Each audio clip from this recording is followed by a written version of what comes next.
आज बात करते हैं इनकम टैक्स रिटर्न की। हाँ, वही आईटीआर फाइलिंग, जिससे बहुत लोग थोड़ा घबराते हैं। हाँ बिल्कुल, और घबराहट जायज भी है कई बार। हमारे पास ना सीए देवेन पटेल के हवाले से कुछ पॉइंट्स हैं।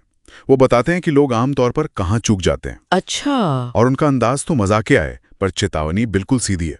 कहते हैं, जरा सी चूक और सीधा इनकम टैक्स नोटिस घर पे। अरे बाप रे, हाँ ये तो डराने वाली बात है। तो सोचा आज जल्दी से इन आम गड़बड़ियों को समझ लेते हैं, ताकि भाई इनसे बचा जा सके, है ना? हाँ बिल्कुल, क्योंकि ये दिखने में तो छोटी छोटी गलतियां लगती हैं, पर बाद में बहुत बड़ी सिरदर्दी बन सकती हैं। सही कहा।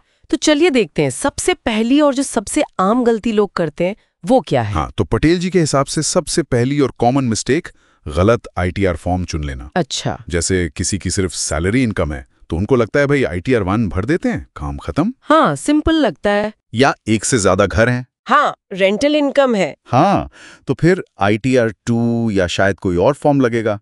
और अगर फॉर्म गलत चुन लिया तो पटेल जी कहते हैं आईटीआर ही इनवैलिड। ये बहुत बहुत महत्वपूर्ण पॉइंट है। मतलब अपनी इनकम के सारे सोर्स देखने पड़ेंगे। सारे देखने पड़ेंगे। जैसे इंटरेस्ट इनकम है, कहीं से किराया आ रहा है, शेयर्स बेचे हैं, उन सबको देखकर ही सही फॉर्म चुनना चाहिए। ये बिल्कुल पहला स्टेप है सही फाइलिंग का। एकदम सही। चलो फॉर्म तो सही चुन लिया मान लो, लेकिन पटेल जी की अगली चेतावनी है एआईएस और फॉर्म 26AS को लेकर। हाँ, ये भी बहुत इंपॉर्टेंट है। कई लोग इनको देखते ही नहीं, सीधे आईटीआर भरने बैठ जाते हैं। और पटेल जी मजाक में कहते हैं, आप भूल जाओ, डिपार्टमेंट थोड़ी भूलेगा। हाँ हाँ, सही है। चाहे एफडी का ब्याज हो या शेयर मार्केट की कमाई, उनके पास सब रिकॉर्ड है। बिल्कुल। यहाँ ये समझना जरूरी है कि ये एआईएस यानी annual information statement of form 26AS, ये बेसिकली इनकम टैक्स डिपार्टमेंट के पास आपकी फाइनेंशियल एक्टिविटीज का एक आईना है। अच्छा। एआईएस में आपके बड़े लेन देन, डिविडेंड, इंटरेस्ट वगैरह दिखता है। 26AS में आपका कटा हुआ टीडीएस, टीसीएस दिखता है।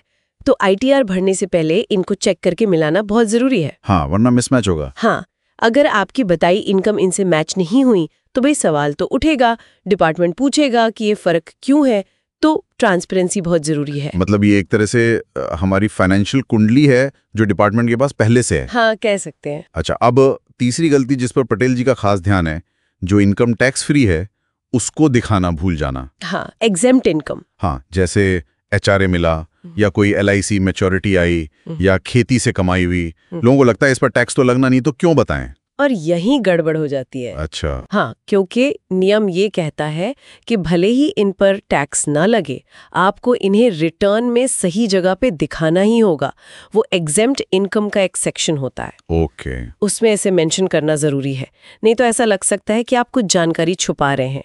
पटेल जी के स्टाइल में कहें तो अरे भाई जो है सब बताओ। हाँ हाँ, सही है, छुपाना कुछ नहीं है। अब चौथी गलती तो बड़ी प्रैक्टिकल सी लगती है, बैंक अकाउंट नंबर या आईएफएससी कोड गलत भर देना। उफ, ये तो बहुत होता होगा। हाँ, और पटेल जी कहते हैं एक नंबर इधर का उधर और रिफंड गया समझो, बस फिर मैसेज आता रहेगा रिजेक्टेड और सोचते रहो पैसा कहाँ गया। ये छोटी सी टाइपिंग मिस्टेक है, पर रिफंड मिलने में बहुत देर करा सकती है या वो अटक ही जाता है। हाँ, तो बैंक डिटेल्स भरते समय बिल्कुल डबल चेक, ट्रिपल चेक करना चाहिए। अकाउंट नंबर, आईएफएससी कोड, सब कुछ ध्यान से। अच्छा, और अब आते हैं आखिरी आम गलती पर। पटेल जी कहते हैं ये शायद सबसे ज्यादा लोग करते हैं। कौन सी? आईटीआर फाइल तो कर दिया, पर उसे वेरीफाई करना भूल गए। ओह हाँ, ये तो बहुत बड़ी चूक है। और पटेल जी की चेतावनी है, अगर फाइलिंग के 30 दिन के अंदर ई वेरीफाई नहीं किया तो वो फाइलिंग मानी ही नहीं जाएगी। मतलब सारी मेहनत बेकार। बिल्कुल, ये समझना बहुत जरूरी है कि आईटीआर फाइलिंग प्रोसेस 2 स्टेप्स में पूरा होता है। पहला, आपने सारी जानकारी भर के सबमिट की। हाँ। और दूसरा, उसे वेरीफाई यानी सत्यापित किया। आधार, ओटीपी से, नेट बैंकिंग से, कई तरीके हैं। ये वेरिफिकेशन कंपलसरी है, इसके बिना आपकी रिटर्न प्रोसेस ही नहीं होगी। तो मतलब फाइल किया और भूल गए तो वो फाइल हुआ ही नहीं एक तरह से। हाँ बिल्कुल, उसे डिफेक्टिव माना जाएगा। तो संक्षिप्त में कहें तो सीए देवेंद्र पटेल का सार यही निकलता है, सही फॉर्म चुनो, एआईएस 26AS से मिलान करो, सारी इनकम दिखाओ, टैक्स फ्री वाली भी, बैंक डिटेल्स एकदम सही भरो और लास्ट में वेरीफाई करना मत भूलो। बिल्कुल सही। और उनकी वो मजाकिया लाइन तो याद रखनी ही चाहिए, थोड़ी मस्ती कम करो वरना नोटिस ज्यादा आएगा। हाँ बिल्कुल।